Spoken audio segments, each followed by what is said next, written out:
नमस्कार, मैं संतोष मणिपाल आप लोगों को स्वागत करता हूँ अमेजिंग वर्ल्ड पे। आज आप लोगों को साथ एक ऐसा अमेजिंग कहानी लेकर आया हूँ जो बिल्कुल आप लोगों को अंदर का एनर्जी बाहर निकलने वाला है। यानी कि आपका अंदर का एनर्जी बाहर निकाल कर बहुत सारा चमत्कार होने वाला है। इसलिए बिना स्किप किए हुए अंत तक इस कहानी को जरूर देखिएगा। कहानी शुरू होता है महाभारत से। महाभारत में जब कौरव पांडव को जुआ खेल हो रहा होता है, उसमें पांडव को हराया जाता है मामा शकुनी की तरफ से मिलकर। और जब पांडव को वनवास हो जाते हैं, सारा कुछ हारने के बाद में वनवास हो जाते हैं, तो पांडव और द्रौपदी वनवास में जाते हैं। वनवास का जीवन बहुत दुखदायी होता है। उसमें जब वनवास का समय काट रहा होता है, उसमें उन लोगों को वास बहुत समस्या होता है। उसी समय महाराज युधिष्ठिर ने भीम को बोलता है, भाई तुम कुबेर जी के पास जाओ और थोड़ा मदद के लिए उनसे विनती करो।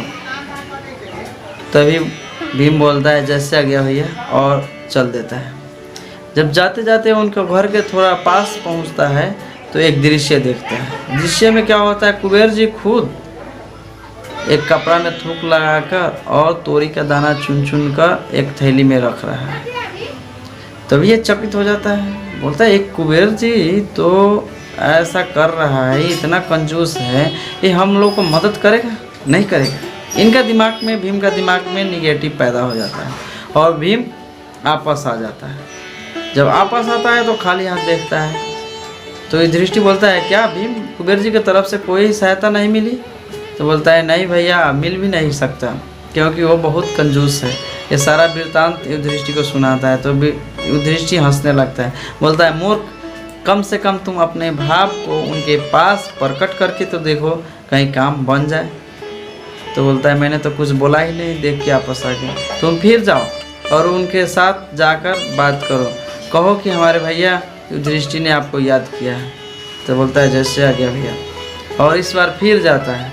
और जाते जाते उनके घर पहुंचता है। उनके दरवाज़ा पर जब जाते हैं तो कुबेर जी उनको स्वागत करते हैं, बोलते हैं हम तो आपको पहचाने नहीं, तो पर भी आप बोलिए क्या समस्या है, मैं आपको समाधान जरूर करूँगा। तो बोलता है, मैं पांडु पुत्र भीम हूँ, युधिष्ठिर का छोटा भाई, और मुझे भैया ने आपके पास भेजे हैं कुछ मदद के लिए। हम लोग अभी वनवास काट रहे हैं। तो बोलता है कोई बात नहीं, आप आराम से खाना खाइए, बैठिए, मैं आपको साथ में आपको भैया से मिलने चलेंगे। आपको जो जो चाहिए मैं इस गाड़ी पर रखवा के मैं साथ में ही चलूँगा। तो भीम चकित हो जाता है, खुशी हो जाता है, बोलता है ये आदमी इतना कंजूस, फिर हम लोग को मदद के लिए राजी कैसे हो गया?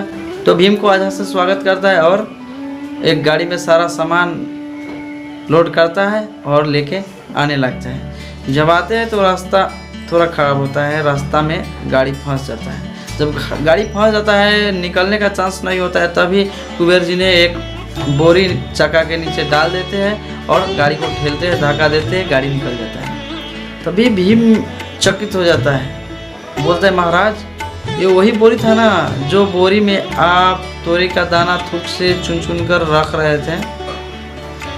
तो बोलता है हाँ, उस समय इसका महत्व था, अगर मैं चुन चुन कर अभी रखता नहीं तो अभी ये काम देता नहीं देता है। इसीलिए बिना समय में कुछ भी नुकसान नहीं करना चाहिए और समय में हीरा भी फोड़ देना चाहिए। तो भीम बहुत खुशी होते हैं। जब अपने भैया को पास जाते हैं तो उन लोगों को भेंट होता है, उनको हेल्प मिल जाता है। तो भीम को बोलता है कि देखिए, बिना बोले हुए कभी जज मत कीजिएगा। हम लोग पहले ही जज कर लेते हैं, उनके पास जाएंगे, वो हमारा बात सुनेगा कि नहीं सुनेगा, वो हमारा बात मानेगा कि नहीं मानेगा।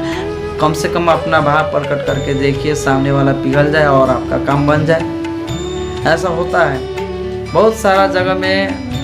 हमारा साथी लोग या कोई भी जब अपना काम करने के लिए जाता है तो पहले से ही जज करने लगता है, होगा कि नहीं होगा, तभी हमारा दिमाग निगेटिव हो जाता है। जो निगेटिव हो जाता है उसका काम नहीं बनता है, जो पॉजिटिव हो जाता है उसका काम बनता है। तो आज का कहानी आप लोगों को कैसा लगा? अच्छा लगे तो लाइक कीजिएगा, और जो नए हैं वो सब्सक्राइब कीजिएगा, और अपने दोस्तों को साथ शेयर करके खुशी का आगाज जरूर बनिएगा, और बेल आइकन का बटन दबा दीजिएगा, क्योंकि इससे सबसे पहले ऐसा कहानी आप लोग को पास पहुँचेगा।